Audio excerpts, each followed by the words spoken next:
Hello and welcome back to North London. I say back because a couple of months ago I made a video about a young woman called Gabs who wanted to live on a wide beam boat built to her custom specification, everything exactly as she wanted it.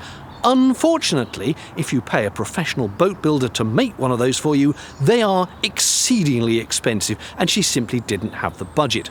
So what she did was buy an older boat, which she planned to completely gut, rip out and renovate herself to what she wanted. And I did promise we'd do some updates. Well, she's midway through the build, so let's see how she's getting on.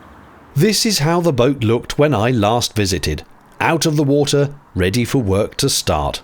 And here it is today, floating not far from the boatyard on the Grand Union Canal, which is looking quite overgrown under there. The roof chairs perhaps indicate someone's in residence and enjoying the last of the summer. The nettles and weeds are nuzzling the boat in an encouraging embrace and providing accommodation for wildlife too. With renovation underway, plastic bags provide curtains at the windows.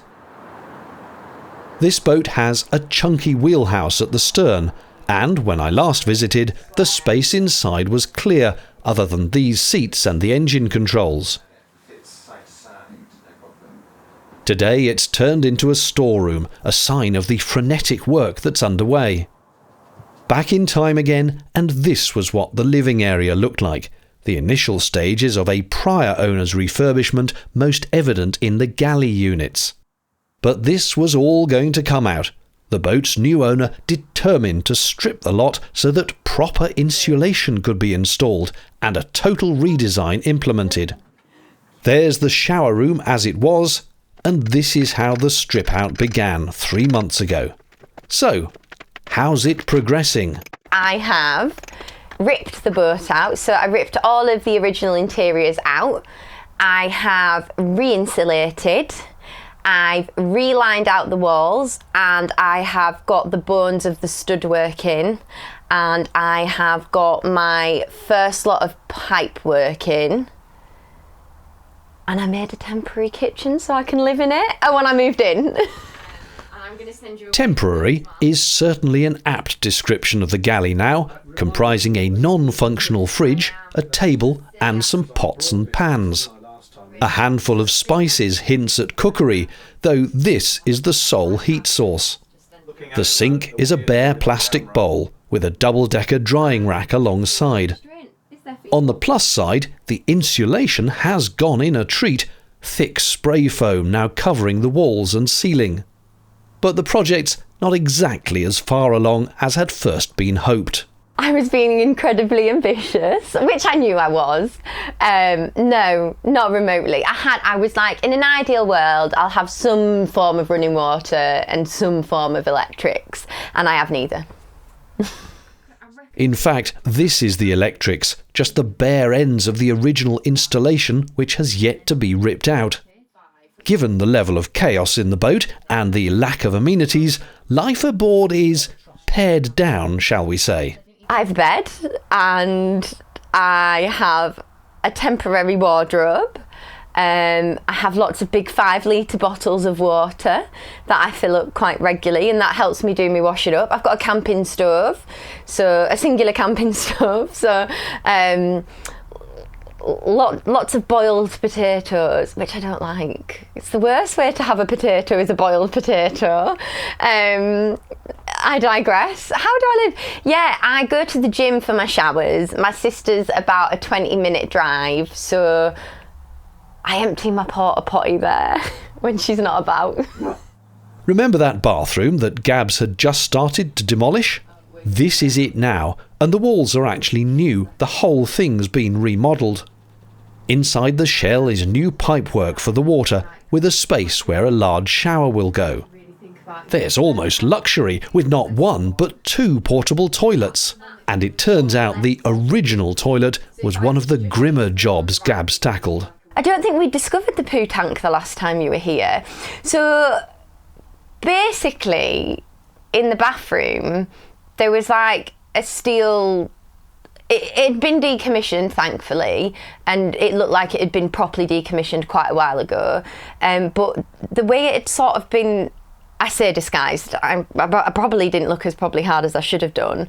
But the sink unit was like sort of sat on it, and then the toilet was on it. So I just hadn't really clicked it was there. And then I realised it was there, and then I was like, oh dear, I hope that's been decommissioned. Because I wasn't sure at first, because when I took the top off, like I could see liquid.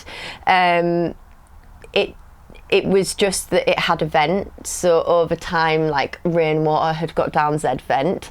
So it was like, is it sediment? Like when rust gets wet, then it gets slushy. I mean, it still wasn't delightful to deal with, but that was probably the hardest. After emptying said tank with a wet and dry vacuum, Gabs set about cutting it out with an angle grinder, despite it proving to be very obstinate. Things have been more pleasant to deal with at the bow, where the bedroom used to look like this, twin bunks across either side. But they were coming out too, and a compact double is currently doing duty while Gabs lives aboard. Her clothes hang from this rail in the corner, and everything is guarded by childhood friends and a hairy hound. There's lots still to do, of course, but Gabs has a clear vision. At the moment, my bed's this way because I thought that was how I was going to do it, and have a wardrobe here and a wardrobe here. However, because of how we've had to do the space, or how I've had to do the space, I'm going to do something a bit weird, which people might not like, but I'm actually going to put my bed flush up with the door frame, because it's 90% of the time just going to be me, and I'm going to put stuff on the roof like a decking, so I don't think I'm going to utilise that front space in the same way. And then I'm going to put half wardrobes either side, up to where the window frames will be, which then act as bedside tables, which winner, and then it'll give me all of this space round and just have space to actually move, because at the moment you like have to kind of shuffle around stuff, and it's just not that comfortable. And then if that all works how I want it to, I might even get the tiniest little table in the corner where I can actually put some makeup on my face, but that might be wishful thinking, we'll see. This has changed, or maybe not changed actually that much. The plan was to have a Jack and Jill bathroom and then a kitchen on either side, except numpty here forgot that when you buy a boat that's already built, you can't choose where your windows go, so that wasn't going to work. I did look into could I move one of the windows, but that was going to cost me like 3,000, which is just money that I didn't feel like I needed to spend. So I kept the original layout in the sense that there is going to be a kitchen that runs down here, probably to about here. I'm going to have a top loading washing machine, which means I get a thinner washing machine, so the kitchen takes up less space, so I can like lift that. But what that enables me to do is not lose that breakfast bar, because the breakfast bar was going to be my like somewhere to work from, be able to have people round. So I'm going to have one that folds up like here, which I'm excited about. I've never had a boat that's like small enough to do those fun things that's sort of like, oh, look at this pop out. So whilst I probably have taken some space away from my kitchen, I've gained some fun things to do instead. And then my bathroom's here. I have actually reduced this in size. You can't really see him, but I'm going to have toilet and like unit there, and then I've got a really nice sort of quite big, I'd say, shower space. I just really wanted to be able to do this, and that's what I've got. And then moving into the living room, it does then mean that we're back to this kind of space, but I think last time, if you remember rightly, there was like a full cupboard that came here, and this was the only space. So actually, I have gained all this space. I'm still going to be able to fit, I think, around a 2.5 seater, which for little old me is enough to lie down, which will double up as a, what is it? Oh yeah, sofa bed. And then, yeah, I reckon my fireplace is going to end up about here. But yeah, so not that sort of really original sort of open space which I had hoped for, but I still think this works. It means that I've got some clever ways to do slightly different things, and I still feel like I've got enough sort of living room space, and maybe actually it'll be nice to have a sort of slight separation from areas, so I'm still excited. With the boat being only 40 feet long, the living area is necessarily compact, And this is how the previous owner had it arranged when Gabs bought the boat. Notice the rather huge log-burning stove taking up quite a lot of the space. This has now been disconnected and sits under an avalanche of junk. But with colder months impending, the living aboard situation seems even more precarious. To be honest, for winter I can do without electrics. I've been using batteries and stuff, but I want to get heat in, so I'll get the kitchen carcasses in next. I'll do the wiring first, but then I'll get the kitchen carcasses in, and then I'll get the fire in so that I've got heat for winter. I would love to have it done by sort of January, February time, but realistically that's not going to happen because I've got some travel with work and a few other life commitments because they happen.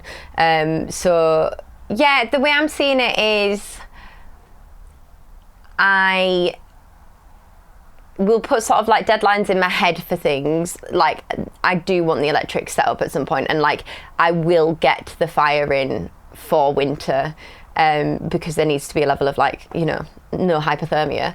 But yeah, I think when I find for me personally, when I put myself too hard a deadline in, I stop enjoying the process. And I've done boat builds where it's been like, you've got to get everything done by this time, and it takes the joy out of it, and I don't want to take the joy out of it, and I have been enjoying it. Goals of no hypothermia and enjoying it don't seem too excessive in my book. If she hasn't frozen along with the canal, I hope to do another report on the finished transformation sometime next spring. Thanks for watching. Cheerio.